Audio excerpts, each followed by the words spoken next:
ನೀವು ನೋಡ್ತಾ ಇದ್ದೀರಾ ಬಾಸ್ ಟಿವಿ ಕನ್ನಡ. ನಾನ್ ಸೀಮಾ ಬಂಗಾರಪ್ಪ. ಇವತ್ತು ಬೆನ್ನು ನೋವು, ವಿಪರೀತ ಬೆನ್ನು ನೋವು ಬಂದಾವಾಗ ಏನಕ್ಕೆ ಬರುತ್ತೆ ಬೆನ್ನು ನೋವು?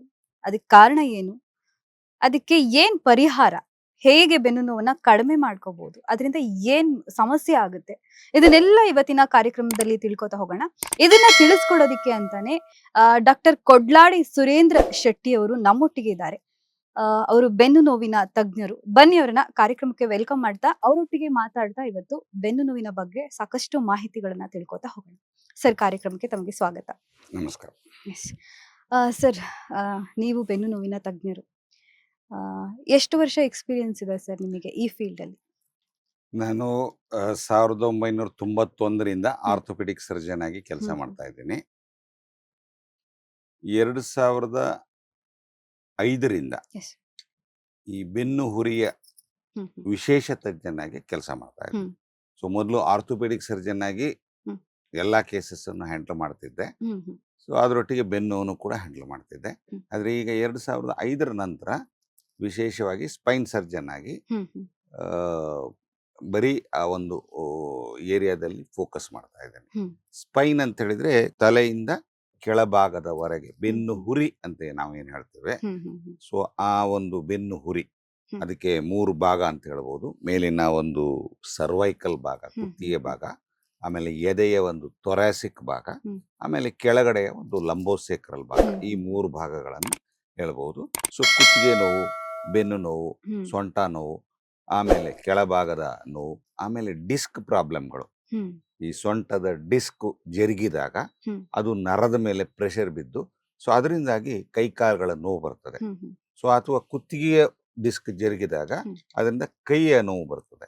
ಸೊ ಕೈಯಲ್ಲಿ ನೋವು ಬರುವಂತದ್ದು, ಜೋಮ್ ಬರುವಂತದ್ದು, ಮರಗಟ್ಟುವಂತದ್ದು, ಸ್ಪರ್ಶಜ್ಞಾನ ಇಲ್ಲದೆ ಇರುವಂತದ್ದು, ಕೆಲವೊಮ್ಮೆ ಬಲಹೀನತೆ ಉಂಟಾಗುವಂತದ್ದು, ಇವೆಲ್ಲ ಸಮಸ್ಯೆಗಳು ಈ ಒಂದು ಸ್ಪೈನ್ ಪ್ರಾಬ್ಲಮ್ ಅಲ್ಲಿ ಬರ್ತದೆ.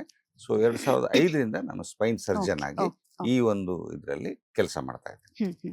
ಸರ್, ಇವಾಗ ಪದೇ ಪದೇ ಕಾಡುವಂತಹ ಬೆನ್ನುವಿಗೆ ಕಾರಣ ಏನು? ಬೆನ್ನು ಹುರಿಯ ಯಾಕೆ ನೋವು ಬರ್ತದೆ ಅಂತ ತಿಳ್ಕೊಬೇಕಿದ್ರೆ ಮೊದಲು ಅದರ ಒಂದು ಅನಾಟಮಿ ಅಂತ ಹೇಳ್ತೀವಿ, ಅಂದ್ರೆ ಅದರ ಸ್ಟ್ರಕ್ಚರ್ ಹೆಂಗಿದೆ ಅದನ್ನ ನಾವು ತಿಳ್ಕೊಬೇಕಾಗುತ್ತೆ. ಸೊ ಇದು ಒಂದು ಬೆನ್ನು ಹುರಿಯ ಕೆಳ ಬೆನ್ನು ಹುರಿಯ. ಯಾಕೆ ಕೆಳ ಬೆನ್ನು ಹುರಿಯನ್ನು ತಗೊಂಡ್ ಬಂದೆ ಅಂತ ಹೇಳಿದ್ರೆ, ಇದು ಜಾಸ್ತಿ ನೋವು ಬರುವಂತ ಹೆಚ್ಚಿನವರಿಗೆ ಕೆಳಬೆನ್ನಿನ ನೋವು, ಸೊಂಟ ನೋವು, ಕೆಳಬೆನ್ನಿನ ನೋವು ಅಥವಾ ಡಿಸ್ಕ್, ಲಂಬಾರ್ ಡಿಸ್ಕ್ ಪ್ರಾಬ್ಲಮ್, ಈ ಪ್ರಾಬ್ಲಮ್ಗಳು ಹೆಚ್ಚಿನವರಿಗೆ ಉತ್ಪತ್ತಿ ಆಗ್ತದೆ. ನಮ್ಮ ಒಂದು ಪ್ರಾಕ್ಟೀಸ್ ನಲ್ಲಿ ಒಂದು 70% ಜನ ಈ ಒಂದು ಸಮಸ್ಯೆಯಿಂದ ಬರ್ತದೆ. ಬೆನ್ನು ಹುರಿಗೆ ಸಂಬಂಧಪಟ್ಟ ಹಾಗೆ 70% ಕೆಳಬೆನ್ನಿನ ಒಂದು ಪ್ರಾಬ್ಲಮ್ ಇಂದ ಬರ್ತಾರೆ. ಸೊ ಹಾಗಾಗಿ ಅದರದ್ದು ಒಂದು ಮಾಡೆಲ್ ತಗೊಂಡ್ ಬಂದಿದ್ದೀನಿ. ಸೊ ಇಲ್ಲಿ ನಾವು ನೋಡುವುದಂತಂದ್ರೆ, ಇದು ಮೂಳೆಯ ಭಾಗ. ಈ ಬಿಳಿ ಬಿಳಿಯಾಗಿ ಏನ್ ಕಾಣ್ತಾ ಇದೆ, ಇದು ಮೂಳೆ, ಬೆನ್ನು ಹುರಿಯ ಮೂಳೆ. ಸೊ ವರ್ಟೆಬ್ರಾ ಅಂತ ನಾವು ಇಂಗ್ಲಿಷ್ ನಲ್ಲಿ ಹೇಳ್ತೀವಿ. ಸೊ ಇಲ್ಲಿ ಹಲವಾರು ವರ್ಟೆಬ್ರಾಗಳಿರ್ತವೆ. ಲಂಬಾರ್, ಈ ಒಂದು ಕೆಳಬೆನ್ನಿನ ಭಾಗದಲ್ಲಿ ಇಲ್ಲಿ 5 ಲಂಬಾರ್ ವರ್ಟೆಬ್ರಾ ಇರ್ತದೆ, 1 ಸೇಕ್ರಲ್ ವರ್ಟೆಬ್ರಾ ಇರ್ತದೆ. ಸೊ ಇಷ್ಟು ಸೇರಿ ಒಂದು ಲಂಬೋಸೇಕ್ರಲ್ ಸ್ಪೈನ್ ಅಂತ ಆಗತ್ತೆ. ಸೊ ಈ ಮೂಳೆ ಮತ್ತು ಮೂಳೆಯ ಮಧ್ಯದಲ್ಲಿ ಮೃದ್ವಸ್ಥಿ ಅಂಗಾಂಶ ಇದೆ. ಇದಕ್ಕೆ ನಾವು ಡಿಸ್ಕ್ ಅಂತ ಹೇಳ್ತೀವಿ. ಕೆಲವರಿಗೆ ಒಂದು ಮಿಸ್ಕಾನ್ಸೆಪ್ಟ್ ಇರುತ್ತೆ. ಡಿಸ್ಕ್ ಅಂದ್ರೆ ಇಲ್ಲಿ ಮಾತ್ರ ಇರ್ತದೆ, ಕೆಳಗಿನ ಭಾಗದಲ್ಲಿ ಮಾತ್ರ ಇರ್ತದೆ, ಇಲ್ಲಿ ಮಾತ್ರ ಡಿಸ್ಕ್ ಇರ್ತದೆ ಅಂತ ಮಿಸ್ಕಾನ್ಸೆಪ್ಟ್. ಅದು ಹಾಗಲ್ಲ. ಪ್ರತಿ ಮೂಳೆ, ಬೆನ್ನು ಹುರಿಯ ಈ ಸ್ಪೈನ್ ಮೂಳೆಗಳೇನಿದಾವೆ, ಪ್ರತಿ ಮೂಳೆಯ ಮಧ್ಯದಲ್ಲಿ ಒಂದು ಡಿಸ್ಕ್ ಇರ್ತದೆ. ಇಲ್ಲಿ ಒಂದು ಡಿಸ್ಕು, ಇಲ್ಲಿ ಒಂದು ಡಿಸ್ಕು, ಇಲ್ಲಿ ಒಂದು ಡಿಸ್ಕು, ಹೀಗೆ ಮೇಲಿಂದ ಕೆಳಗಡೆವರೆಗೂ ಡಿಸ್ಕ್ ಇರ್ತದೆ. ಇದು ಮೃದ್ವಸ್ಥಿ ಅಂಗಾಂಶ. ಇದು ಯಾಕಿದೆ ಅಂತ ಕೇಳಿದ್ರೆ, ನಮ್ಮ ಬೆನ್ನು ಮೂಳೆಗೆ ಒಂದು ಚಲನೆ ಕೊಡ್ಲಿಕ್ಕೆ. ನಾವು ಹಂದಿ ತರ ಅಲ್ಲ. ಹಂದಿ ಆದ್ರೆ ಏನಾಗತ್ತೆ, ಮೇಲಿಂದ ಕೆಳಗಡೆ ಒಂದೇ ಮೂಳೆ ಇರ್ತದೆ, ಅದರ ಡಿಸ್ಕ್ ಎಲ್ಲ ಗಟ್ಟಿಯಾಗಿರ್ತದೆ. ಸೊ ಹಾಗಾಗಿ ಅದಕ್ಕೆ ಸಡನ್ ಆಗಿ ತಿರ್ಗ್ಲಿಕ್ಕೆ ಆಗೋದಿಲ್ಲ. ಯಾರು ಹಂದಿ ಅಟ್ಯಾಕ್ ಮಾಡ್ಕೊಂಡು ಬಂದ್ರೆ ಟಪ್ ಅಂತ ಬದಿ ಸೈಡ್ಗೆ ಹೋದ್ಬಿಟ್ರೆ ಹಂದಿಗೆ ಮುಂದಕ್ಕೆ ಹೋಗಿ ಟರ್ನ್ ಮಾಡ್ಕೊಂಡು ಬರ್ಬೇಕಾಗತ್ತೆ. ಸೊ ಆದ್ರೆ ಮನುಷ್ಯರು ಹಾಗಲ್ಲ. ಎಲ್ಲಿ ಬೇಕಾದ್ರೂ ನಾವು ಫ್ಲೆಕ್ಸಿಬಲ್ ಮಾಡ್ಬೋದು. ಮುಂದಕ್ಕೆ ಬಗ್ಬೋದು, ಹಿಂದಕ್ಕೆ ಬಗ್ಬೋದು, ಸೈಡಿಗೆ ಬಗ್ಬೋದು, ಯಾವ ತರ ರೊಟೇಷನ್ ಮಾಡ್ಬೋದು. ಇದೆಲ್ಲ ಆಗ್ತಾ ಇರೋದು ಈ ಡಿಸ್ಕಿನ ಒಂದು ಇದು ಇರೋದ್ರಿಂದ, ಮೂವ್ಮೆಂಟ್ ಇರೋದ್ರಿಂದ ಅಲ್ಲಿ ಮೂವ್ಮೆಂಟ್ ಆಗುವಂತದ್ದು. ಸೊ ಹೆಚ್ಚಾಗಿ ನಮ್ಗೆ ಪ್ರಾಬ್ಲಮ್ ಬರುವಂತದ್ದು ಅದೇ. ನಮ್ಗೆ ಉಪಕಾರ ಮಾಡುವಂತದ್ದು ಡಿಸ್ಕೆ, ಆದ್ರೆ ಪ್ರಾಬ್ಲಮ್ ಬರುವಂತದ್ದು ಅಲ್ಲೇ. ಯಾಕಂತ ಹೇಳಿದ್ರೆ ಈ ಎಕ್ಸೆಸಿವ್ ಮೂವ್ಮೆಂಟ್ ಇಂದ ಹ್ಮ್. ಜಾಸ್ತಿ ಬಗ್ಗೋದು, ಭಾರ ಎತ್ತೋದು, ಲೋಡಿಂಗ್ ಮಾಡೋದು ಈ ತರ ಎಲ್ಲ ಮಾಡ್ತಾ ಇರೋದ್ರಿಂದ ಈ ಡಿಸ್ಕ್ ನಿಧಾನವಾಗಿ ವೀಕ್ ಆಗ್ಬಿಡ್ತದೆ. ಸವಿಯತ್ತೆ. ನರಯುವಿಕೆ ಅಂತ ಹ್ಮ್, ಹೇಳ್ತೀವಿ, ಹ್ಮ್. ಅಥವಾ ಇಂಗ್ಲಿಷ್ ನಲ್ಲಿ ಡಿಜೆನರೇಷನ್ ಅಂತ ಹೇಳ್ತೀವಿ. ಈ ಡಿಸ್ಕ್ ಡಿಜೆನರೇಷನ್ ಇಂದ ಹ್ಮ್. ಅತಿ ಹೆಚ್ಚು ಜನರಿಗೆ ಹ್ಮ್. ಪ್ರಾಬ್ಲಮ್ ಉತ್ಪತ್ತಿ ಆಗ್ತದೆ. ಓಕೆ. ಆಮೇಲೆ ಇನ್ನು ಕೆಲವರಿಗೆ ಹ್ಮ್. ಹಿಂದ್ಗಡೆ ಈ ಡಿಸ್ಕ್ ಮುಂದ್ಗಡೆ ಇದ್ದ ಹಾಗೆ ಹ್ಮ್. ಹಿಂದ್ಗಡೆ ಒಂದೊಂದು ಸೆಗ್ಮೆಂಟ್ ಅಲ್ಲಿ ಎರಡೆರಡು ಜಾಯಿಂಟ್ಗಳಿರ್ತವೆ. ಹ್ಮ್, ಹ್ಮ್. ಅವುಗಳೇನೋ ಫ್ಯಾಸೆಟ್ ಜಾಯಿಂಟ್ ಅಂತ ಹೇಳ್ತೀವಿ. ಹ್ಮ್, ಹ್ಮ್. ಸೊ 2 ಜಾಯಿಂಟು ಒಂದು ಡಿಸ್ಕ್, ಇದು ಹ್ಮ್. ಒಂದು ಯೂನಿಟ್. ಗೊತ್ತಾಯ್ತಾ? ಹ್ಮ್, ಸೊ ಹ್ಮ್. ಈ ಜಾಯಿಂಟ್ಗಳೆಲ್ಲ ಸವತ ಆಗ್ತದೆ. ಯಾಕಂದ್ರೆ ಡಿಸ್ಕ್ ವೀಕ್ ಆದಾಗ ಏನಾಗುತ್ತೆ, ಡಿಸ್ಕ್ ವೀಕ್ ಆದಾಗ ಕೊಲಾಪ್ಸ್ ಆಗುತ್ತೆ. ಹೌದು. ಕೊಲಾಪ್ಸ್ ಆದಾಗ ಹ್ಮ್. ಮೂಳೆ ಮೇಲೆ ಮೂಳೆ ಕೂತ್ಕೊಳ್ತದೆ. ಹ್ಮ್, ಹ್ಮ್, ಆವಾಗ ಹ್ಮ್. ಮೂಳೆ ಸವಿತದೆ. ಹ್ಮ್. ಸೊ ಅದರಿಂದ ಫ್ಯಾಸೆಟ್ ಜಾಯಿಂಟ್ ಆರ್ಥರೈಟಿಸ್ ಆಗುತ್ತೆ. ಹ್ಮ್, ಹ್ಮ್, ಹ್ಮ್. ಕೆಲವರಿಗೆ ಪೇಯ್ನು ಫ್ಯಾಸೆಟ್ ಜಾಯಿಂಟ್ ಆರ್ಥರೈಟಿಸ್ ಇಂದ ಕೂಡ ಬರ್ಬೋದು. ಇನ್ನು ಕೆಲವರಿಗೆ ಸಂಧಿವಾತ ಅಂತ ಹೇಳ್ತೀವಿ. ನಾವು ಬೇರೆ ಬೇರೆಯವರಿಗೆ ವಾತ ಬರುವಂಥದ್ದು, ಜಾಯಿಂಟ್ ಹ್ಮ್. ಪೇಯ್ನ್ ಬರುವಂಥದ್ದು, ಹ್ಮ್, ಹ್ಮ್, ಜಾಯಿಂಟ್ ಊದ್ಕೊಳ್ಳುವಂಥದ್ದು, ಆ ಥರದ್ದೆಲ್ಲ ನಾವು ತುಂಬ ಜನ ನಾವು ಸಮಾಜದಲ್ಲಿ ನೋಡಿರ್ತೀವಿ. ಹ್ಮ್, ಹ್ಮ್, ಹ್ಮ್. ಅದೇ ಥರ ಒಂದು ಆರ್ಥರೈಟಿಸ್ ಸೊಂಟದ ಮೂಳೆಯಲ್ಲೂ ಕೂಡ ಬರ್ಬೋದು. ಹ್ಮ್, ಹ್ಮ್, ಹ್ಮ್, ಹ್ಮ್. ಇದಕ್ಕೆ ನಾವು ಸ್ಪಾಂಡಿಲ್ ಆರ್ಥರೈಟಿಸ್, ಸ್ಪಾಂಡಿಲ್ ಅಂದ್ರೆ ಸ್ಪೈನು, ಹ್ಮ್. ಆರ್ಥರೈಟಿಸ್ ಅಂದ್ರೆ ಸಂಧಿವಾತ. ಹ್ಮ್, ಹ್ಮ್, ಸೊ ಸ್ಪೈನ್ಗೆ ಸಂಬಂಧಪಟ್ಟಂತ ಸಂಧಿವಾತ. ಕೆಲವೊಮ್ಮೆ ಇದಕ್ಕೆ ಆಂಕಿಲೋಸಿಂಗ್ ಸ್ಪಾಂಡಿಲೈಟಿಸ್ ಅಂತ ಹೇಳ್ತೀವಿ. ಹ್ಮ್. ಯಾಕಂತ ಹೇಳಿದ್ರೆ ಹ್ಮ್. ಇದು ಬೇರೆ ಸ್ಪಾಂಡಿಲೈ ಅಥವಾ ಆರ್ಥರೈಟಿಸ್ ಏನಿದೆ ಅದಕ್ಕಿಂತ ಭಿನ್ನವಾಗಿರ್ತದೆ. ಓಕೆ. ಸೊ ಬೇರೆ ಸಾಮಾನ್ಯವಾಗಿ ನಮಗೆ ಜಾಯಿಂಟಿಗೆ ಬರುವಂತ ಆರ್ಥರೈಟಿಸ್ ಏನಾಗುತ್ತೆ, ಮೂಳೆಯನ್ನ ಸವಿಸ್ತದೆ. ಹ್ಮ್. ಆದ್ರೆ ಇಲ್ಲಿ ಮೂಳೆಯನ್ನ ಸವಿಸುವುದಿಲ್ಲ, ಮೂಳೆನ ಒಂದಕ್ಕೊಂದು ಜಾಯಿಂಟ್ ಮಾಡ್ಬಿಡ್ತದೆ. ಅಂದ್ರೆ ಹ್ಮ್. ಮೂಳೆಯ ಮೂವ್ಮೆಂಟ್ ಅನ್ನ, ಜಾಯಿಂಟಿನ ಮೂವ್ಮೆಂಟ್ ಅನ್ನ ಕಡಿಮೆ ಮಾಡ್ಬಿಡ್ತದೆ. ಹ್ಮ್. ಸ್ಪಾಂಡಿಲ್ ಆರ್ಥರೈಟಿಸ್. ಆ ಕಾರಣದಿಂದಲೂ ಕೂಡ ಬ್ಯಾಕ್ ಪೇನ್ ಬರ್ಬೋದು. ಅದು ಹ್ಮ್. ಹೆಚ್ಚಾಗಿ ಬೆಳಿಗ್ಗೆ ಏಳುವಾಗ ಜಾಸ್ತಿ ನೋವಿರುವಂಥದ್ದು, ಎದ್ದು ಹೇಳಕ್ಕಾಗಲ್ಲ, ಹಾಸಿಗೆಯಿಂದ ಹೇಳಕ್ಕಾಗಲ್ಲ, ಹ್ಮ್, ಹ್ಮ್, ಎದ್ದು ಒಂದು 1/4 ಗಂಟೆ ಆ ಕಡೆ ಈ ಕಡೆ ಓಡಾಡಿದಾಗ ಪೇನ್ ಕಡಿಮೆ ಆಗ್ತದೆ. ಅದೆಲ್ಲ ಆರ್ಥರೈಟಿಸ್ನ ಒಂದು ಲಕ್ಷಣ. ಹ್ಮ್. ಅದು ಸಂಧಿವಾತ ಇರ್ಬೋದು ಅಥವಾ ಈ ಫ್ಯಾಸೆಟ್ ಜಾಯಿಂಟಿನ ಆರ್ಥರೈಟಿಸ್ ಇರ್ಬೋದು. ಹ್ಮ್, ಹ್ಮ್, ಹ್ಮ್. ಇನ್ನು ಕೆಲವೊಮ್ಮೆ ಈ ಮೂಳೆಗೆ ಏನಾದ್ರೂ ಏಟಾದ್ರೆ ಹ್ಮ್, ಹ್ಮ್, ಹ್ಮ್. ಅಥವಾ ಮೂಳೆ ವೀಕ್ ಆದ್ರೆ, ತೀರಾ ಹ್ಮ್. ವೀಕ್ ಆದ್ರೆ, ಹ್ಮ್. ಆಸ್ಟಿಯೋಪೊರೋಸಿಸ್ ಅಂತ ಹೇಳ್ತೀವಿ. ಹ್ಮ್, ಹ್ಮ್, ಹ್ಮ್. ಮೂಳೆಯಲ್ಲಿ ಕ್ಯಾಲ್ಸಿಯಂ ಇರ್ತದೆ.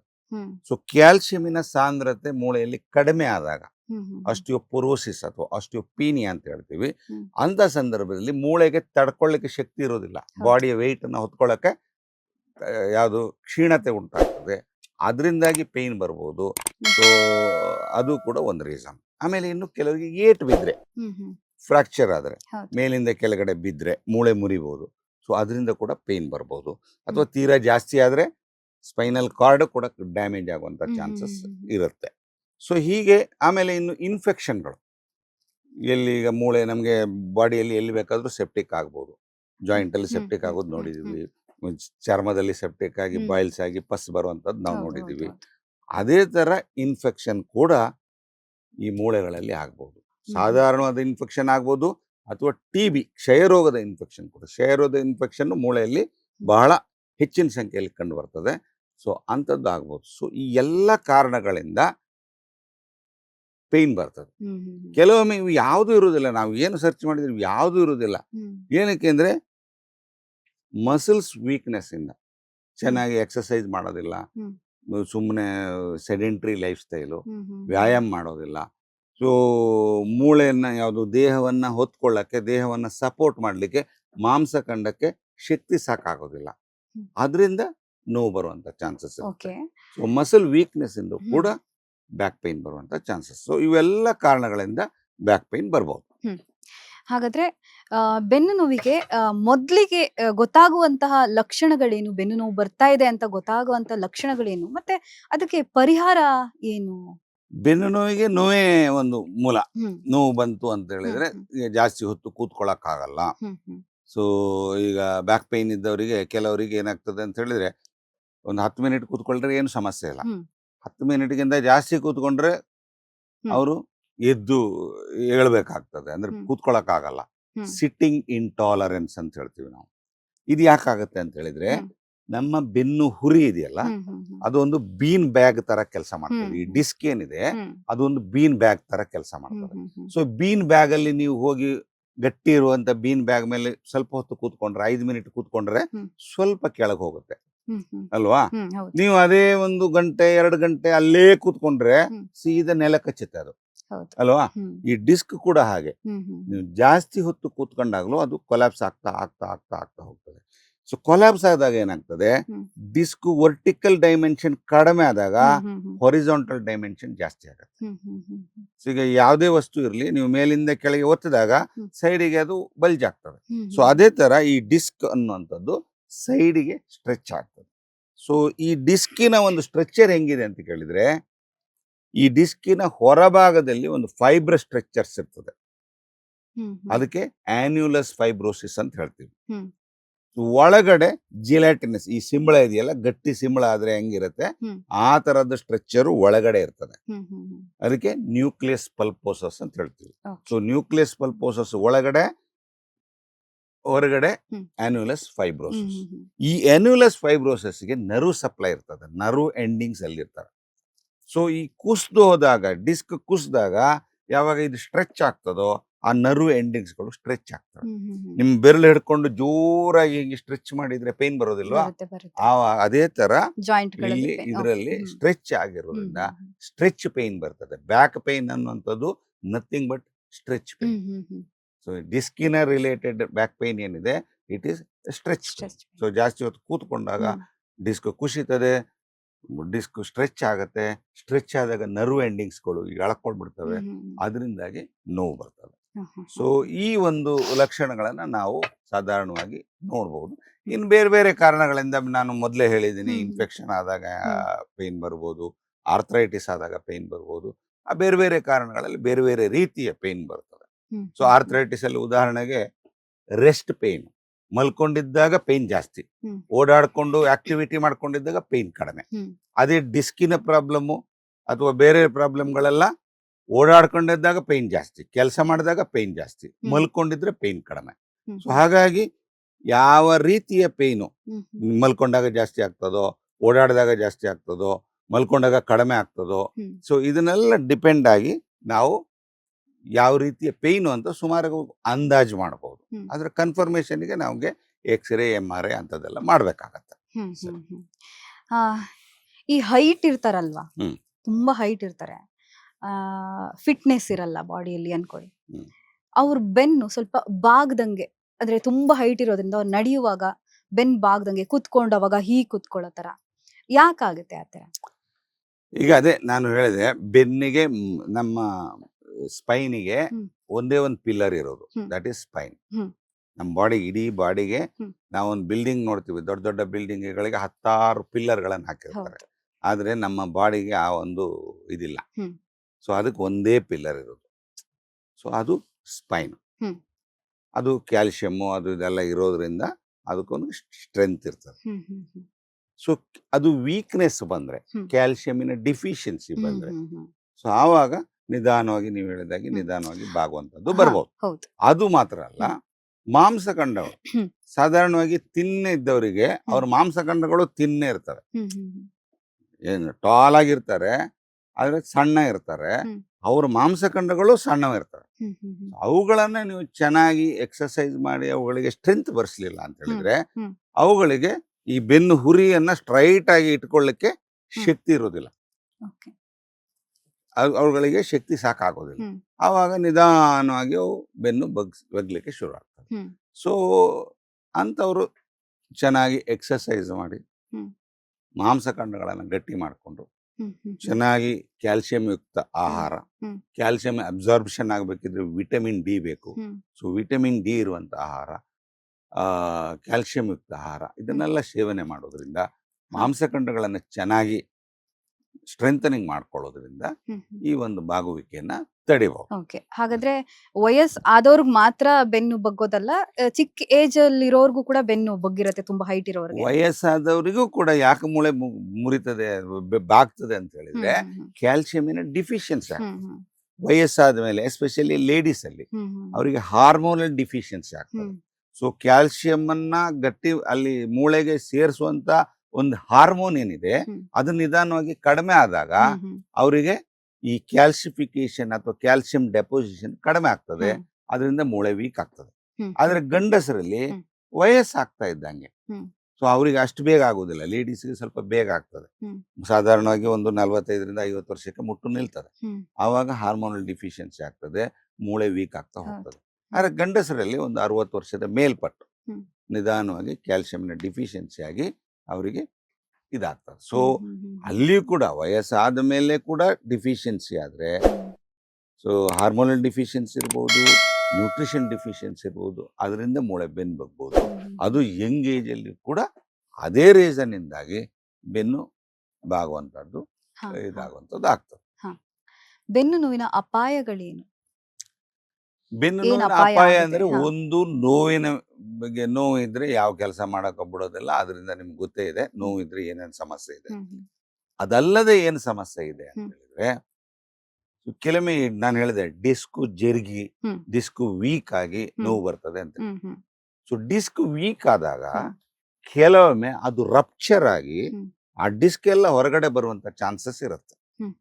ನಾನು ಯಾವಾಗ್ಲೂ ಹೇಳ್ತೀನಿ, ಒಂದು ಉದಾಹರಣೆ, ಈ ಸರಿ ಇರೋ ಟಯರು, ಹೊಸ ಟಯರು ಪಂಕ್ಚರ್ ಆಗೋ ಚಾನ್ಸಸ್ ಬಾರಿ ಕಡಿಮೆ. ಆದ್ರೆ ಸೌದು ಹೋಗಿರೋ ಟಯರು ಸಣ್ಣ ಕಲ್ಲು ಹೊಡೆದ್ರು ಕೂಡ ಪಂಕ್ಚರ್ ಆಗ್ಬಿಡ್ತದೆ. ಅದೇ ತರ ಡಿಸ್ಕ್ ವೀಕ್ ಇದ್ದು, ನಾನು ಹೇಳಿದ್ನಲ್ಲ ಮೊದಲೇ ಕೊಲ್ಯಾಪ್ಸ್ ಆಗ್ತದೆ, ಅದಕ್ಕೆ ಸ್ಟ್ರೆಂತ್ ಇರೋದಿಲ್ಲ, ಕೊಲ್ಯಾಪ್ಸ್ ಆಗ್ತದೆ. ಅಂತ ಡಿಸ್ಕ್ ಸಡನ್ ಆಗಿ ಆ ವ್ಯಕ್ತಿ ಏನಾದ್ರು ಸಡನ್ ಭಾರ ಎತ್ತುವಂಥದ್ದು, ಸಡನ್ ಟ್ವಿಸ್ಟ್ ಮಾಡುವಂಥದ್ದು, ಆ ಥರ ಏನಾದ್ರು ಮಾಡಿದಾಗ ಅದು ರಪ್ಚರ್ ಆಗುತ್ತೆ. ರಪ್ಚರ್ ಆದಾಗ ನಾನು ಮೊದಲು ಹೇಳಿದೆ, ನ್ಯೂಕ್ಲಿಯಸ್ ಪಲ್ಪೋಸಸ್ ಅನ್ನುವಂತ ಒಂದು ಮೆತ್ತನೆಯ ಅಂಗಾಂಶ ಡಿಸ್ಕಿನ ಒಳಗಡೆ ಇರ್ತದೆ, ಅದು ಹೊರಗಡೆ ಬರ್ತದೆ. ಇಲ್ಲಿ ನಾವು ಇಲ್ಲಿ ಸಾಂಕೇತಿಕವಾಗಿ ಇಲ್ಲಿ ನೋಡಬಹುದು, ಈ ಡಿಸ್ಕ್ ಒಳಗಡೆ ಇರುವಂತ ನ್ಯೂಕ್ಲಿಯಸ್ ಪಲ್ಪೋಸಸ್ ರೆಡ್ ಕಲರ್ ಅಲ್ಲಿ ಏನಿದೆ, ಇದು ಹೊರಗಡೆ ಬಂದಿದೆ. ಹೊರಗಡೆ ಬಂದಾಗ ಇದು ನರದ ಮೇಲೆ ಪ್ರೆಷರ್ ಬೀಳ್ತದೆ. ಅದು ರೈಟ್ ಸೈಡಿಗೆ ಇರ್ಬೋದು, ಲೆಫ್ಟ್ ಸೈಡಿಗೆ ಇರ್ಬೋದು, ಅಥವಾ ಸೆಂಟ್ರಲ್ ಇರ್ಬೋದು. ಸೊ ನರದ ಮೇಲೆ ಪ್ರೆಷರ್ ಬಿದ್ದಾಗ, ಡಿಪೆಂಡಿಂಗ್ ಅಪಾನ್ ದ ಪ್ರೆಷರ್, ಸ್ವಲ್ಪ ಪ್ರೆಷರ್ ಇದ್ರೆ ಆ ವ್ಯಕ್ತಿಗೆ ಪೇನ್ ಬರ್ಬೋದು. ಕಾಲಲ್ಲಿ ನೋವು ಬರುವಂತದ್ದು, ಸೊಂಟದಲ್ಲಿ ನೋವು ಬರುವಂತದ್ದು, ಪೃಷ್ಠದ ಭಾಗದಲ್ಲಿ ನೋವು ಬರುವಂತದ್ದು, ಅಥವಾ ಮೇಲಿಂದ ಕೆಳಗಡೆವರೆಗೂ ರನ್ನಿಂಗ್ ಪೇನ್ ಅಂತ ಹೇಳ್ತೀವಿ, ಆ ತರ ನೋವು ಬರುವಂತದ್ದು. ಸೊ ಆ ತರ ಪೇನ್ ಬರ್ತದೆ. ಅದೇ ಇನ್ನೂ ಜಾಸ್ತಿ ಆದ್ರೆ ಮಾಂಸಖಂಡಗಳು ವೀಕ್ ಆಗ್ಬಹುದು, ಕಾಲು ಬಿದ್ದು ಹೋಗ್ಬೋದು, ಫುಡ್ ಡ್ರಾಪ್ ಆಗ್ಬಹುದು, ಕಾಲಲ್ಲಿ ಜೋಮ್ ಬರ್ಬೋದು, ಮರಗಟ್ಟದಂಗ ಆಗ್ಬಹುದು, ಸೊ ನಡಿಲಿಕ್ಕೆ ಬ್ಯಾಲೆನ್ಸ್ ತಪ್ಪದಂಗ ಆಗ್ಬೋದು. ಅಥವಾ ಅಪರೂಪಕ್ಕೊಮ್ಮೆ ಕ್ವಾಡಾ ಇಕ್ವೈನಸ್ ಸಿಂಡ್ರೋಮ್ ಅಂತ ಹೇಳ್ತೀವಿ. ಕ್ವಾಡಾ ಇಕ್ವೈನಸ್ ಸಿಂಡ್ರೋಮ್ ಅಂತ ಹೇಳಿದ್ರೆ, ಡಿಸ್ಕ್ ಕಂಪ್ಲೀಟ್ ಆಗಿ ಹೊರಗಡೆ ಬಂದು ನರು ಮೇಲೆ ಫುಲ್ ಬ್ಲಾಕ್ ಆದಾಗ ಆ ಮನುಷ್ಯನಿಗೆ ಕಾಲು ವೀಕ್ನೆಸ್ ಬರೋದು ಮಾತ್ರ ಅಲ್ಲ, ಮೂತ್ರಕೋಶ ಬಂದಾಗ್ತದೆ, ಮೂತ್ರ ಮಾಡ್ಲಿಕ್ಕೆ ಆಗೋದಿಲ್ಲ. ಆಮೇಲೆ ಮೋಷನ್ ಬಂದಾಗ್ತದೆ. ಸೊ ಮೂತ್ರ ಮತ್ತು ಮೋಷನ್ ಎರಡೂ ಕೂಡ ಬಂದಾಗ್ಬಿಟ್ಟು ಕಾಲು ವೀಕ್ನೆಸ್ ಅಂತ ಹೇಳಿದ್ರೆ, ಅದಕ್ಕೆ ನಾವು ಕ್ವಾಡಾ ಇಕ್ವಿನಾ ಸಿಂಡ್ರೋಮ್ ಅಂತ ಹೇಳ್ತೀವಿ. ಕ್ವಾಡಾ ಇಕ್ವಿನಾ ಅಂತ ಹೇಳಿದ್ರೆ ಲ್ಯಾಟಿನ್ ಭಾಷೆಯಲ್ಲಿ ಕ್ವಾಡಾ ಅಂದ್ರೆ ಬಾಲ, ಇಕ್ವಿನಾ ಅಂದ್ರೆ ಕುದುರೆ, ಕುದುರೆ ಬಾಲ ಸಿಂಡ್ರೋಮ್ ಅಂತ. ಅಂದ್ರೆ ಈ ಸ್ಪೈನಲ್ ಕಾರ್ಡ್ ಏನಿದೆ ಕೆಳಗಡೆ ನರ್ವ್ಸು ಒಂದೊಂದೇ ಲೆವೆಲ್ ಅಲ್ಲಿ ಒಂದೊಂದು ನರ್ವ್ ಬರ್ತವೆ. ಅದ್ರ ತೀರ ಕೆಳಗೆ ಬಂದಾಗ ಈ ಕುದುರೆ ಬಾಲದ ತರ ಎಲ್ಲ ನರಗಳು ಒಟ್ಟಿಗೆ ಬರ್ತವೆ. ಆ ಭಾಗದಲ್ಲಿ ಏನಾದ್ರೂ ಬ್ಲಾಕ್ ಆದ್ರೆ ಅಂತವರಿಗೆ ಈ ತರ ಸಮಸ್ಯೆಗಳಾಗ್ಬೋದು. ಅದಕ್ಕೆ ಕ್ವಾಡಾ ಇಕ್ವಿನಸ್ ಸಿಂಡ್ರೋಮ್ ಅಂತ ನಾವು ಹೇಳ್ತೀವಿ. So it is one of the very much dangerous problem. ಗೊತ್ತಾಯ್ತಾ? ಆ ತರ ಆಯ್ತು ಅಂತ ಹೇಳಿದ್ರೆ ಇಮಿಡಿಯೇಟ್ ಆಪರೇಷನ್. ಈ ಸ್ಪೈನ್ ಅಲ್ಲಿ ಇಮಿಡಿಯೇಟ್ ಆಪರೇಷನ್ಗೆ ಒಂದೇ ಒಂದು ಇಂಡಿಕೇಶನ್ ಅಂತ ಹೇಳಿದ್ರೆ ಕ್ವಾಡಾ ಇಕ್ವಿನಸ್ ಸಿಂಡ್ರೋಮ್. ಅದಾಯ್ತು ಅಂದ್ರೆ ನೀವು ಟೈಮ್ ನೋಡುವಂಗಿಲ್ಲ, ಅದು ಮಧ್ಯರಾತ್ರಿ ಇರ್ಬೋದು, any time within 3 to 4 hours ನೀವು ಸರ್ಜರಿ ಮಾಡಿ ನರ್ವ್ನ ಫ್ರೀ ಮಾಡಿದ್ರೆ ಚೆನ್ನಾಗಿರೋ ರಿಸಲ್ಟ್ ಸಿಗತ್ತೆ. ಇಲ್ಲ ಅಂದ್ರೆ some amount of permanent disability will continue. ಹಾಗಾಗಿ cauda equina syndrome is the most dreaded dangerous situation in the spinal disc problem. Latest ಹಾಗೂ ಇಂಟ್ರೆಸ್ಟಿಂಗ್ ಸುದ್ದಿಗಳಿಗಾಗಿ ಬಾಸ್ ಟಿವಿ ಕನ್ನಡ ಚಾನೆಲ್ನ ಸಬ್ಸ್ಕ್ರೈಬ್ ಮಾಡಿ, ಹಾಗೆಯೇ ಬೆಲ್ ಐಕಾನ್ ಪ್ರೆಸ್ ಮಾಡಿ. ಇದರ ಜೊತೆಗೆ ಫೇಸ್ಬುಕ್, ಇನ್ಸ್ಟಾಗ್ರಾಮ್, ಎಕ್ಸ್ ನಲ್ಲೂ ಮಿಸ್ ಮಾಡದೆ ಫಾಲೋ ಮಾಡಿ.